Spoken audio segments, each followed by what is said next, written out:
Ya, terima kasih pemirsa masih bersama kami di NTV Prime dan selanjutnya ayo kita akan simak rubrik Apa Kata Istana berikut ini pemirsa.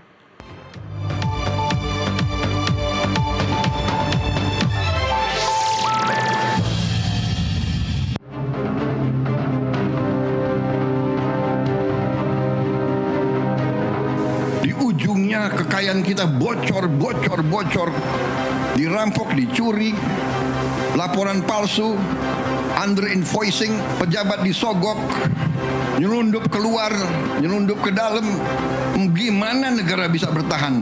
Ini yang dikehendaki oleh beberapa kekuatan. Kalau saya bicara kekuatan asing, saya diketawain. Saya tidak peduli. Saya dipilih, saya dilantik oleh rakyat Indonesia. Saya akan mati untuk rakyat Indonesia.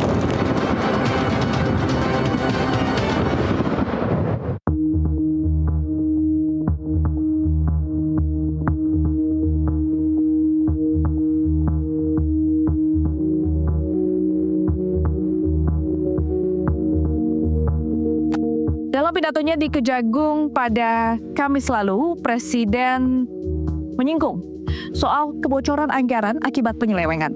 Presiden juga turut menyoroti adanya kekuatan asing yang menginginkan hal tersebut. Presiden mengaku tak ambil pusing jika harus ditertawakan lantaran berbicara hal ini. Selengkapnya dalam Apa Kata Istana, bersama saya, Elisa Sinaga.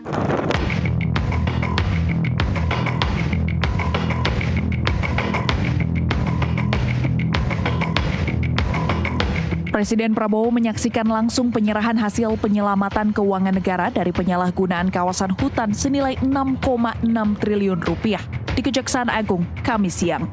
Adapun uang denda itu dihasilkan dari 20 perusahaan yang ingkar dari kewajibannya. Presiden juga menyebut hingga saat ini masih ada saja pihak yang hendak merusak dan merampok kekayaan negara. Presiden memastikan akan terus melawan pihak-pihak yang masih tak taat aturan.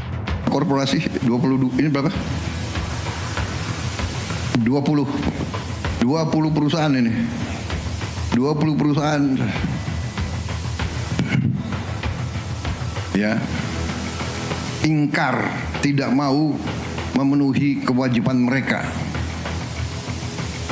Yang bisa menyelamatkan hidupnya 100.000 saudara-saudara kita. Dan ini baru ujungnya. Saudara-saudara, yang saya sebut dilakukan oleh mereka-mereka yang menghanut filosofi dan faham serakah nomics,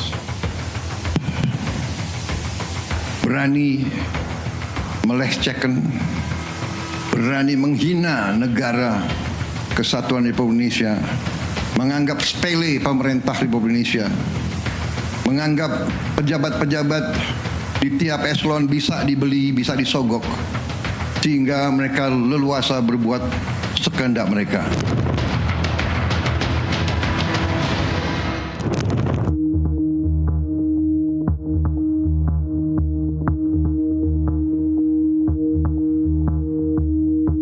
Adapun dari data terbaru per Oktober lalu, tepat setahun pemerintahan Prabowo Gibran, aset negara senilai 320,4 triliun rupiah berhasil dikembalikan ke kas negara. Sementara itu, ada 43 kasus korupsi yang ditangani Kejaksaan Agung dan KPK di era pemerintahan Prabowo Gibran. Kasus terbesar yang berhasil diungkap di era Prabowo Gibran adalah korupsi tata kelola minyak mentah di lingkungan kelompok usaha di perusahaan minyak negara. Nilai kerugian dari kasus pada periode 2018 hingga 2023 ini adalah sebanyak 285 triliun rupiah. Nah, soal kekuatan asing yang menginginkan adanya penyelewengan seperti ini dari pidato presiden yang lalu. Apa maksudnya?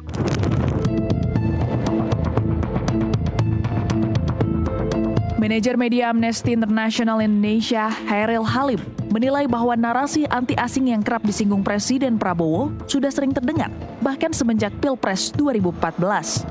Kendati demikian, menurut Hairil, Presiden Prabowo tak pernah spesifik mengungkap siapa sebenarnya yang ia maksud. Jadi memang kalau Presiden Prabowo ini ya, itu sangat konsisten selalu menggunakan narasi anti asing ataupun kekuatan asing dalam setiap segmen pidatonya. Hampir di semua sektor itu terjadi, baik di dalam hal demonstrasi maupun hal kemarin juga bencana, itu ada narasi asing lagi yang keluar. Jadi memang sangat konsisten. Pak Prabowo itu tidak pernah menyebutkan fakta atau menunjuk siapa ketika menyebut narasi asing itu. Jadi agak sulit kita menebak siapa sebenarnya yang dimaksud oleh Pak Prabowo. Siapa kekuatan asing yang ingin menghancurkan Indonesia, siapa kekuatan asing yang ingin memecah belah Indonesia, itu tidak pernah terungkap oleh Pak Prabowo. Jadi agak sulit untuk kita menebak-nebak.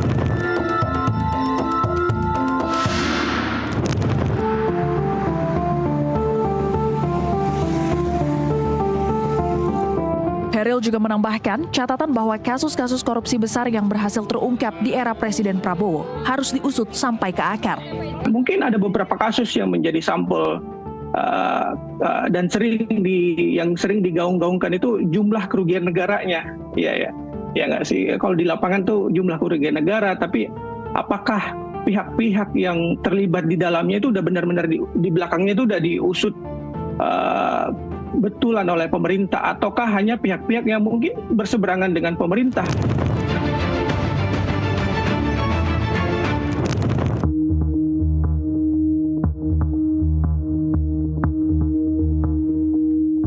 Dalam beberapa kesempatan, Presiden Prabowo menegaskan bahwa tidak ada yang kebal hukum dan pihaknya akan menindak siapapun yang kedapatan melakukan penyelewengan.